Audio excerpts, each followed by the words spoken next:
ভারত সরকার, আপনাদের উদ্দেশ্যে একটা কথা বলছি। আপনারা সত্যি করে একটা কথা বলুন তো, আপনারা কি মজা পান? বলুন আপনারা কি মজা পান সাধারণ মানুষের ওপর অত্যাচার করে? বলুন না কি মজা পান? এই আপনাদেরকে যদি আজ আমরা যদি সবাই গোলামের মতন খাটাই, তাহলে কি আপনাদের ভালো লাগবে? হ্যাঁ? বলুন তো সত্যি করে আপনাদের কি কখনো ভালো লাগবে? আরে এই পৃথিবীতে সবাই এসেছি, সবাই মিলেমিশে থাকতে, সুন্দর একটা পৃথিবী গড়তে। কখনো এই কথাটা ভাবেন না? আরে একদিনকে তো সবাই উপরে চলে যাবো। আপনিও মরে যাবেন, আমিও মরে যাবো এবং এই পৃথিবীর লোকের সবাই মরে যাবে। সবাই তো সেই উপরে চলে যাবে। একই জায়গায় একই কর্ম করবো তখন। কখনো কি এটা বুঝতে পেরেছেন? কখনো কি ভেবে দেখেছেন এই কষ্টগুলো, এই কথাগুলো? হ্যাঁ? সাধারণ মানুষকে কষ্ট দিয়ে কি মজা পান বলুন তো? আপনিও মানুষ, আমিও মানুষ। কিসের এত অহংকার আপনাদের? যে আমার শিক্ষাগত যোগ্যতা, তোর শিক্ষাগত যোগ্যতা, কে বানিয়েছে এগুলো? মানুষ বানিয়েছে। তা মানুষ এই মানুষকে কেন বিচার করছেন? আপনারা জানেন, আর যদি ভারতবর্ষে সবাই মিলে যদি একসাথে যদি কর্ম করে, সবাই যদি শিক্ষিত হয়, তাহলে সবাই মিলে যদি শিক্ষিত হয়, সবাই মিলে জানেন তো এই দেশটাকে কোথায় নিয়ে যেতে পারবে? কখনো কি এটা বুঝতে পেরেছেন যে সবাই মিলে যদি এই দেশের হয়ে কর্ম করে, তাহলে আমাদের এই দেশটাকে পৃথিবীর কোনো দেশ আটকাতে পারবে না? কখনো কি এই ধরনের চিন্তাগুলো আপনাদের মাথায় এসেছে? না, আসেনি। আপনাদের আসলে সেই চিন্তাগুলো আপনারাই ডুবিয়ে দিয়েছেন। কারণ আপনারা জানেন যে আমি রাজা ও প্রজা।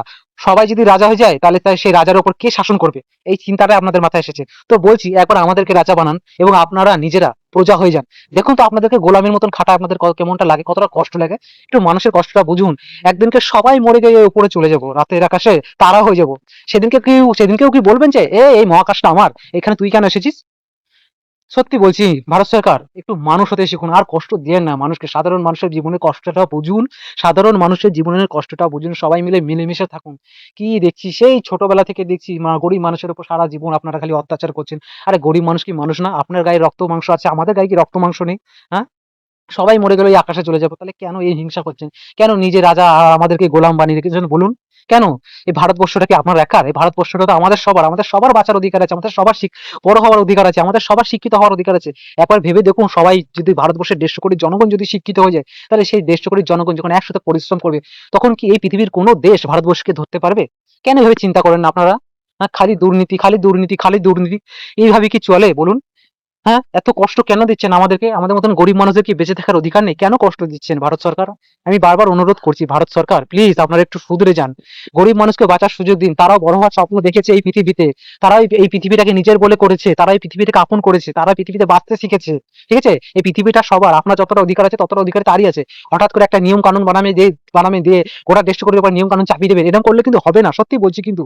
একদিনকে যেদিন এই ভারতবর্ষের সবাই যখন বুঝতে পেরে যাবে যে এই পৃথিবীতে আমাদের সবার সমান অধিকার আছে, সেদিন কিন্তু সত্যি বলছি, এই ভারত সরকার কিন্তু একবারে ছাতু করে দেবে। আমি সত্যি কথা বলছি কিন্তু। গোটা ভারতবর্ষ কিন্তু ছাতু করে দেবে, যে নতুন সরকার গঠন করবে। বুঝতে পারবেন তখন কেমনটা লাগে। তখন দেখবেন আপনাদেরকে গোলাম করে দেবে। তখন হয়তো আমাদের মতন মানুষগুলো রাজা হবে। সেদিনকে বুঝবেন যে গোলাম, আমরা আমরা যখন রাজা ছিলাম, তখন এই গোলামগুলোকে কতটা কষ্ট দিচ্ছি, বুঝবেন সেদিনকে। তাই বলছি, ওই দিনটা যদি দেখতে না চান, এখনো ভালো বলছি, সময় আছে, শুধরে যান। সবাই মিলে মিলেমিশে থাকুন। আপনারা সবাই ভগবানের বাহানা দেন, এদিকে ভগবানের নিয়ম কানুন আপনারা মানেন না। ভগবান কি বলে? সবাই মিলে মিলেমিশে থাকবে পৃথিবীতে। কিন্তু আপনারা দেশ দেশ বানিয়েছে, জাতপাত বানিয়েছে, বর্ডার বানিয়েছেন, নিয়ম বানিয়েছেন, আইন শৃঙ্খলা এগুলো বানিয়েছেন। আমরা জানি এগুলো দরকার, কিন্তু এমন ভাবেই দরকার যে মানুষের জীবনটা ধ্বংস করে দেবেন। তাই বারবার হাত জোর করে অনুরোধ করছি, ভারত সরকার একটু শুধরে যান। গরিব মানুষগুলোর মুখের দিকে একটু তাকান। তাদেরকে শিক্ষিত করুন, দেশ করে জনগণকে শিক্ষিত করুন। সবাই মিলে যখন লড়বো না এই দেশটার হয়ে, তখন দেখবেন এই ভারতবর্ষের দিকে কেউ আর আঙুল দিয়ে তাকাতে পারবে না। কেউ আর বলবে না যে এই গরিব দেশ, এই অশিক্ষিত দেশ, এই দেশটা কিছু করতে পারে না। তখন দেখবে সবাই বলবে এটা হচ্ছে পৃথিবীর সব থেকে যদি বেশি কোনো এডুকেটেড দেশ হয়ে থাকে সেটা হচ্ছে এই ভারতবর্ষ। আর এটা আমাদের জীবনের জন্য, এটা আমাদের জন্য কতটা গর্ব, বুঝতে পেরেছেন? তাই বলছি, ভারত সরকার একটু মুখ তুলে তাকান। আর এই ধরনের অন্যায়গুলো করবেন না। আপনিও মানুষ, আমরা মানুষ।